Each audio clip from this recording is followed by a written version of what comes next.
In 1784, after Franklin had trouble seeing both close up and far away, he decided to do something about it. He invented the bifocals.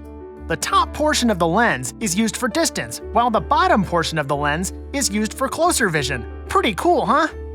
Ben Storm Chaser Franklin was fascinated by storms. He wanted to show there was a scientific reason for lightning, and that it was not the revenge of an angry god, which many people believed at the time. In short, he proved lightning was electricity. As a result of his electricity experiment, Franklin invented in 1749 the lightning rod, which allows electricity from lightning to travel safely down a long wire along a building or house into the ground, which helps prevent fires. Awesome, Ben! Mr. Franklin was also an inventor as a young boy. He was just 11 years old when he invented swimming fins. In those days, he used 2 pieces of wood shaped like lily pads on the hands. The fins provided extra thrust and speed in the water. Funny, he tried fins for the feet, but they just didn't cut it. Perhaps fed up with the cold Pennsylvania winters, Ben Franklin in 1742 invented a better way to heat rooms. It's called the Franklin stove. Built out of iron, the Franklin stove produced less smoke than a traditional fireplace and retained more heat. Oh, so cozy, Ben!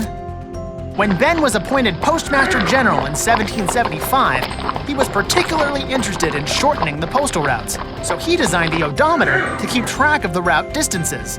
Ben's odometer was attached near the wheels of the horse carriage. Pretty cool! Franklin made 8 voyages across the Atlantic Ocean. Each voyage took between 6 weeks and 3 months.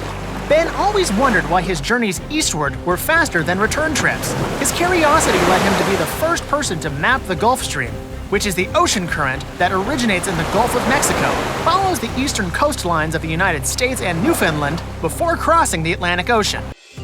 Franklin invented a clever 2-in-1 chair that functioned as a seat and as a small stepladder to reach his favorite books on the upper shelves of his library. He called it the library chair. And if Ben didn't feel like getting up from his library chair, he could use his extension arm to reach those books on the shelves. The extension arm he created had 2 fingers that were attached to the end of a long piece of wood or pipe. Pretty clever, Ben. Ben was an early advocate of daylight savings time, which is when we move the clocks ahead in the spring. Yes, those enjoyable long summer days. While living in France in 1784, Ben suggested to Parisians to change their sleep schedules to save money on candles and lamp oil.